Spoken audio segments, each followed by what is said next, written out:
Então, eu acho que eu vou aproveitar esses primeiros 2, 3 minutos para, de forma absolutamente resumida, tentar passar em que situação se encontra o projeto. Depois a gente consegue falar de alguns aspectos do E-Social e chamar a atenção para os pontos mais importantes. Mas a maior curiosidade agora tem sido com relação à continuidade do projeto.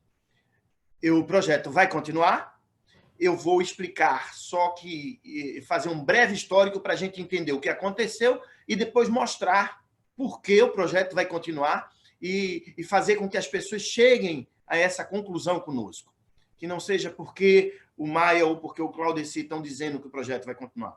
A gente vai mostrar as evidências de que não tem mais retorno. O que aconteceu? As pessoas que acompanham esse projeto desde o seu início, e não foi de hoje, esse projeto começou lá nos idos de 2010, final de 2010, e passou a ser desenvolvido como sendo o sistema que iria fazer uma modificação muito grande no mundo do trabalho, porque ia simplificar a forma da prestação das informações, e aí, a partir daí, iria passar a substituir diversas outras obrigações e passaria a ser a língua do mundo do trabalho. Quem soubesse falar E-Social saberia prestar as informações do mundo do trabalho. E bastava saber essa língua, e não mais a língua RAIS, CAGED, DIF, carteira de manual, registro eletrônico. Não. Quem souber fazer o E-Social vai saber se comunicar com o fisco, com o governo e com o INSS da melhor forma possível. É isso que foi feito e o projeto veio se desenvolvendo até final do ano passado. Passou por algumas dificuldades, é natural num projeto dessa magnitude, mas contando sempre, apesar das mudanças, talvez, mais agudas que nós tivemos nos últimos anos, né, com relação à estrutura administrativa do governo e à própria estrutura política. Mesmo assim, o projeto, até o final do ano passado, contou com um nível de patrocínio altíssimo. Eu, Maia, estou no meu 8º ministro, e todos eles trouxeram o E-Social para o seu gabinete. Eu tratava sempre diretamente com os ministros, e eles levavam essa informação, e eles diziam os encaminhamentos, mesmo apesar de tantas mudanças, sempre houve um apoio muito grande. Pois chegamos até o final do ano passado. Houve uma mudança, dessa vez mais radical de governo. Todos nós sabemos o quanto está sendo impactante essa mudança de governo nesse atual governo. E o fato é que, desta vez, entrou um pessoal que tinha um desconhecimento muito grande da máquina pública.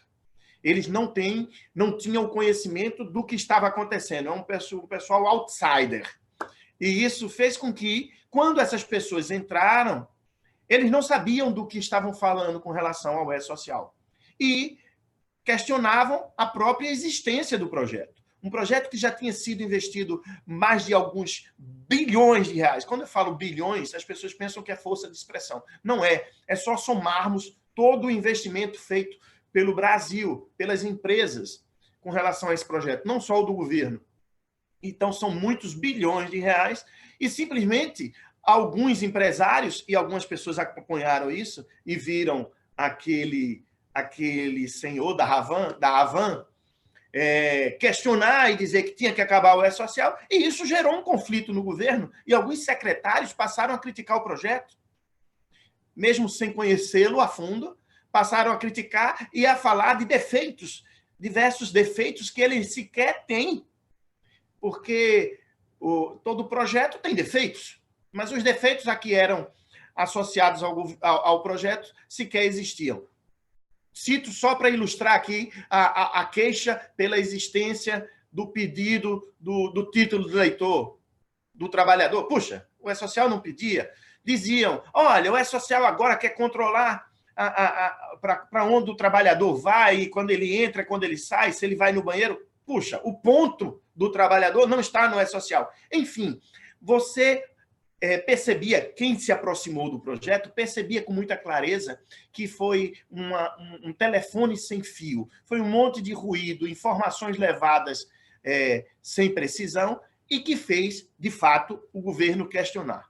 A partir desse questionamento, houve uma pressão para se extinguir o projeto, e divulgou-se, principalmente quando essa discussão seguiu para o legislativo, divulgou-se que o projeto ia acabar.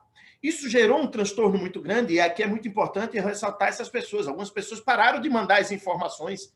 Um projeto que já está sendo implantado, já está quase na sua parte final de implantação, que é o quê? A terceira etapa para o terceiro grupo, a prestação das informações de folha pelas empresas menores.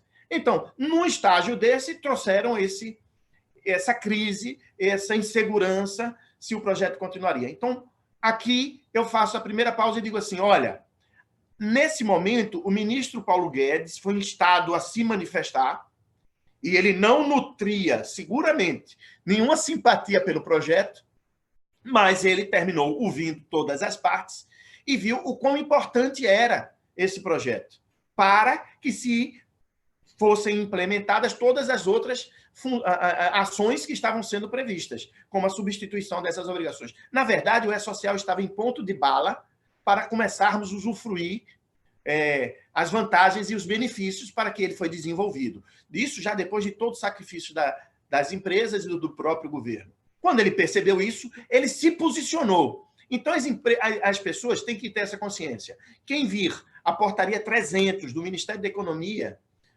por meio do qual o ministro Paulo Guedes determinou a continuidade do projeto, e mais do que isso, determinou que sua gestão ficaria a cargo da Secretaria da Previdência e Trabalho, ele já manteve ali uma posição e já sinalizou para todo mundo, olha, não vai mais acabar o projeto.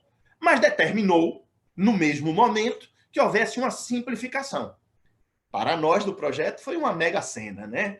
Puxa, então salvamos o projeto, quer simplificar, a gente simplifica tudo que tiver que simplificar. E partimos para isso. Fizemos uma semana lá com todos os entes envolvidos, todos os órgãos, o que veio a ser chamada essa semana da rave do E-Social, não sei se vocês lembram, e a partir dali já desenhamos uma nova versão que está no forno, para que seja publicada, onde diminuímos o número de eventos, diminuímos alguns campos, tornamos alguns campos facultativos. Essas foram as mudanças que virão aí, mas que não foram implementadas ainda. Por quê? Porque nesse ínterim, a Receita Federal do Brasil disse, não quero mais participar desse projeto. Eu vou fazer o meu sistema. Isso criou um problema gravíssimo. E é esse problema que as pessoas estão assistindo a essa, eu costumo dizer, como aqui no Nordeste, essa briga de foice no escuro. Então, como aconteceu isso, as pessoas criaram uma certa resistência e ficaram inseguras, porque a Receita está dizendo que vai criar outro sistema e que vai sair do E-Social e que vai ter 2 sistemas. O que eu quero é tranquilizar todo mundo e dizer, o ministro Paulo Guedes já foi muito firme e disse que o E-Social continua.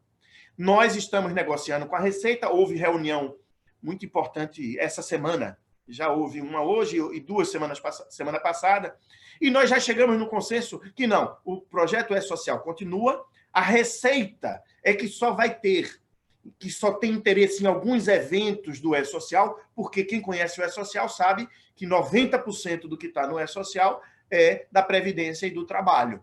10% é que quase, apesar desses 10% serem tão importantes, que é a arrecadação, são 400 bilhões de reais por ano de arrecadação de tributo, porém, é apenas decorrência de todas as outras informações que estão no E-Social, que são de natureza trabalhista e previdenciária. Em suma, estamos fechando com a Receita, devemos, e a nossa esperança é que na semana que vem, eu tenho dito isso algumas vezes e nem tem se cumprido, mas a minha esperança continua sendo de que na semana que vem a gente vai publicar uma nota conjunta e vai ficar bem claro de que o E-Social continua, aí a gente vai poder retomar aquele caminho de tranquilização. E quais serão os próximos passos? A publicação do novo layout, que seria o E-Social simplificado, e a publicação de um novo cronograma com relação a essas etapas que ainda não foram cumpridas da implantação. É isso aí.